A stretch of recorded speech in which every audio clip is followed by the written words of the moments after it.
Cuando hablas del etos, estás hablando del ser de Occidente. Sí, hablo de la relación de las costumbres con la tierra, digo, ¿no? El lugar de uno es el que funda también la representación del mundo, el mundo de los valores, la moralidad. Entonces Ulises construye su etos desde su tierra, parte para regresar.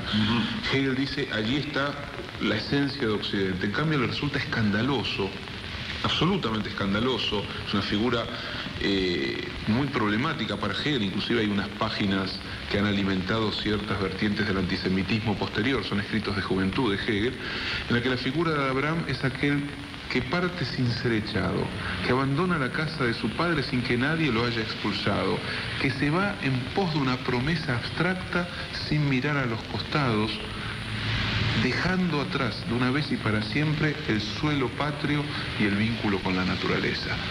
Allí se funda otra tradición, otra historia. Se convertirá en el extranjero, en el errante, en el hombre de los márgenes. Lo cierto es que Occidente se ha peleado siempre en relación. ¿Y se despoja de pasado Abraham?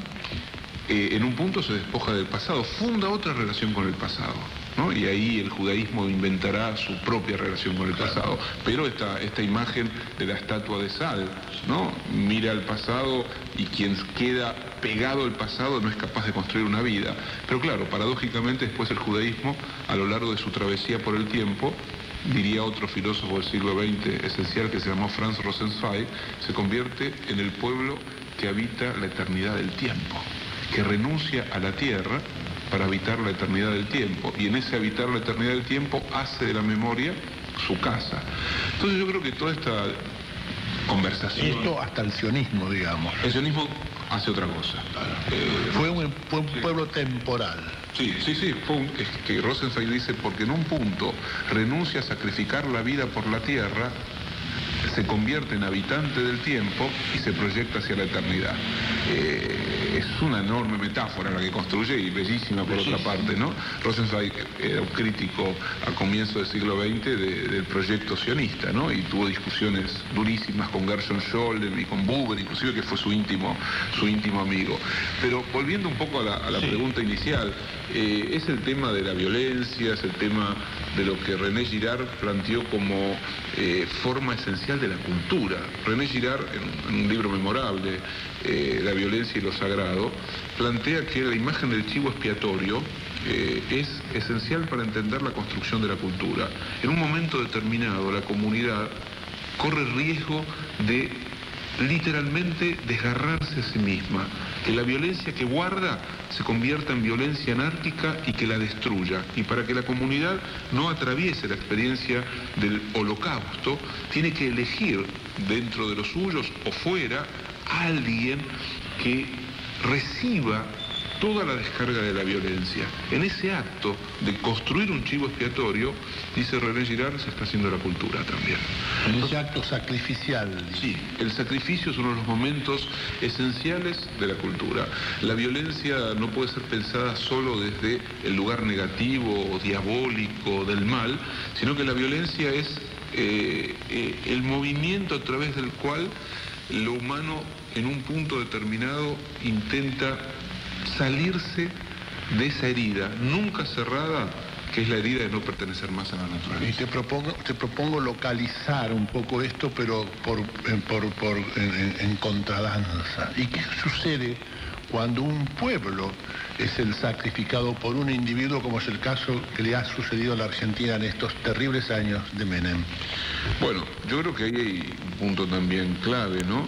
Hay momentos en la travesía de una...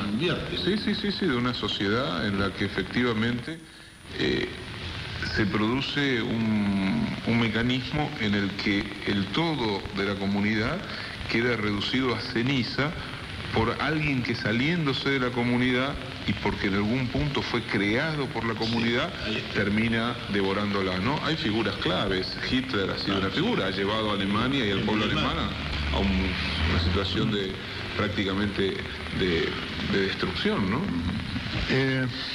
Ricardo, continuando con este viaje, que también es un viaje de la palabra el que hacemos. A propósito, hay un libro también, otro libro de Ricardo Foster llamado El exilio de la palabra, que es un trabajo en torno a lo judío, que publicó Eudeva y que también te recuerdo por si querés conocerlo con algún otro trabajo suyo más. Conocer es sufrir, decís en algún momento también, esto es algo que también se ha dicho muchas veces. Allí también hay un gran interrogante respecto del hecho de que ¿por qué si conocer es sufrir? ¿Por qué sufren aquellos que son iletrados, que no tienen una muy importante reflexión sobre lo que acontece? Sin embargo, son seres sufrientes, ¿no? Que los hay muchísimos, ¿no? Sí. ¿Es que es el animal de la especie es triste? Yo creo que aquí habría que hacer una diferenciación, ¿no? Cuando hoy hablo de conocer y recupero el poema de Lord Byron, ¿no? Conocer claro. Es sufrir.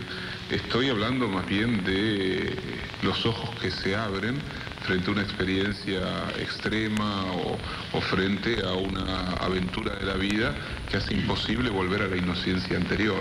Antígona sufre, y en el sufrir de Antígona hay una sabiduría extraordinaria.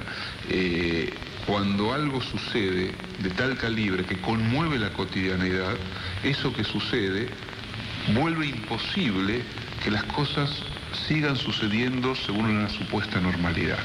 Por lo tanto, y esto es casi un dicho popular y de viejas sabidurías populares, el dolor, las experiencias traumáticas, momentos muy aciagos de la vida, abren la mirada hacia lo profundo. La madre que pierde un hijo, entre nosotros cierta sabiduría originaria de las madres de Plaza de Mayo, esta figura que yo planteaba de Antígona. Lo que quiero decir que la felicidad es maravillosa, pero no produce interrogación respecto a lo que sucede, sino que se la vive plenamente en estado de enamoramiento, casi diría bobalicón, digamos, ¿no? Decía Nietzsche, lo recuerdo ahora a propósito de lo que decís, algo tan bello como esto, decía Nietzsche que él cambiaría toda la felicidad de Occidente por la manera rusa de estar triste, ¿no? Que es algo como sublime, propio de Nietzsche. En esta asociación libre recuerdo que Tarkovsky, para mí un cineasta maravilloso, decía que para él la experiencia más desoladora había sido entrar a una librería en Occidente, en Francia, por ejemplo, en París, y ver cómo el público de Occidente había convertido un ritual sagrado en un acto de supermercado, ¿no? Y hablaba de lo que era la relación del pueblo ruso con los libros, la experiencia de la lectura, ¿no? Un pasaje memorable de Tarkovsky. Pero me parece que la idea de sabiduría no está ligada a erudición aquí, ¿no? No está ligada a academia, está ligada, me parece, a otro tipo de indagaciones. El poeta es sabio, el músico es sabio, a veces el filósofo puede alcanzar la sabiduría, el campesino se vuelve sabio, el que ha sufrido, el prisionero se vuelve sabio. Hay experiencias existenciales que modifican de cuajo una vida que era ordinaria y la convierten en extraordinaria, ¿no? Yo creo que la experiencia humana está muy ligada a eso. Figuras que hubieran pasado desapercibidas para ellas mismas y no hubieran atravesado ciertas situaciones que les permitieron ver de otra manera. Pero claro, ese ver de otra manera se parece un poco al mito del paraíso. Adán y Eva en el paraíso están desnudos, son supuestamente felices, no necesitan nada, y sin embargo allí hay una prohibición: no comerás del árbol del bien y del mal, que es el árbol del conocimiento, ¿no? Y en ese acto de comer del árbol del conocimiento uno puede leer dos cosas, o muchas más, pero vamos a elegir dos. Una, que el hombre y la mujer, al transgredir la prohibición, entran en la muerte, en el sufrimiento y en la historia. Pero otra podría ser que entran en su propia libertad, que se hacen cargo de su propia conciencia, que descubren el mundo en su vastedad, en su desolación, en su oportunidad y entre la vida y la muerte. Entonces allí hay un descubrimiento, ¿no? Se hace triste además Adán porque entra en el tiempo. Absolutamente. La salida del paraíso, por eso fue imposible el retorno, es salir al tiempo, salir a la muerte, reconocer la finitud. De todos modos, uno supone que si no había tiempo en el paraíso, estaban en el estado absolutamente letal, era en una infancia perpetua, lo cual o es muy bello, porque la infancia puede ser triste. Algunos han dicho que es uno de los momentos más tristes, pero tiene cierta gloria la infancia, que sí, pero allí hay un asunto y un lugar, un preciso lugar, además situado en uno de los sitios más infernales hoy del globo, ¿no? Pues esa cuenca del Tigris y del Éufrates, donde tanta gente ha muerto en los últimos 20 años, millones de personas tal vez, porque por lo menos 2 millones de personas se decía que habían muerto casi 1 millón en la guerra en Irak-Irán y lo que no sabemos. En esa cuenca, en ese delta entre el Tigris y el Éufrates, algunos suponen que estuvo ese sitio donde esa pareja hizo eso que nos hizo a nosotros y nos deshizo también. Pero hay algo que da comienzo a tu libro y que me parece que podríamos ahora hablar, o podrías hablarnos de ello, que es todo este tema del mal, ¿no? Esta metamorfosis del mal, que vos señalás como en uno de sus puntos míticos, el que se establece a partir de esta transfiguración de las palabras que ocurre en el paraíso mismo, cuando es cambiado el sentido de las cosas, y que también se produce después, decís, con la modernidad a partir de la Ilustración. ¿Por qué no haces una pequeña reflexión sobre eso? Primero, cuando le das un valor tan así taxativo a la anécdota, una pregunta natural es: ¿sos religioso? Es decir, ¿sos un filósofo religioso? Esto es, estás tomando el tema del paraíso casi como un acontecimiento histórico.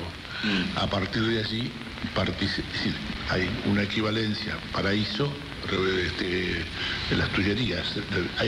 ¿Qué sucede cuando uno trabaja con planos míticos y históricos al mismo tiempo? A ver qué pasa allí. Primero tengo que aclarar que no soy un filósofo religioso. Digo, no me disgustaría, no soy creyente. Como diría un amigo, la fe no se inventa, sino que acontece. Me inscribo en una tradición, en todo caso, de, ¿cómo llamarla?, de cierto profundo escepticismo o una mirada más espinociana. No me agrada tampoco la militancia dogmática de un ateísmo cerrado sobre sí mismo. Intento pensar que todo no puede empezar y terminar en esta pequeña aventura que llamamos lo humano. Pero bueno, estamos instalados en esta pequeña aventura que llamamos lo humano, y siempre me interesó y me fascinó el texto religioso, las tradiciones religiosas, sobre todo la infinita posibilidad de dimensiones interpretativas que guarda el hecho religioso y también la experiencia de los místicos, ¿no? Para mí el paraíso, que no es solamente una narrativa encerrable en la Biblia judeo-cristiana, sino que puede ser encontrada en otras experiencias culturales, guarda como huella mnémica, vuelta a mito, probablemente una experiencia de lo humano, es decir, la experiencia del trauma originario, del desgarramiento, de la pérdida de la condición de animalidad, el ser arrojado de la naturaleza, el descubrir el horror de la muerte, el tener que hacer algo con eso para no sucumbir. La cultura es el intento de hacer vivible una situación invivible, ¿no?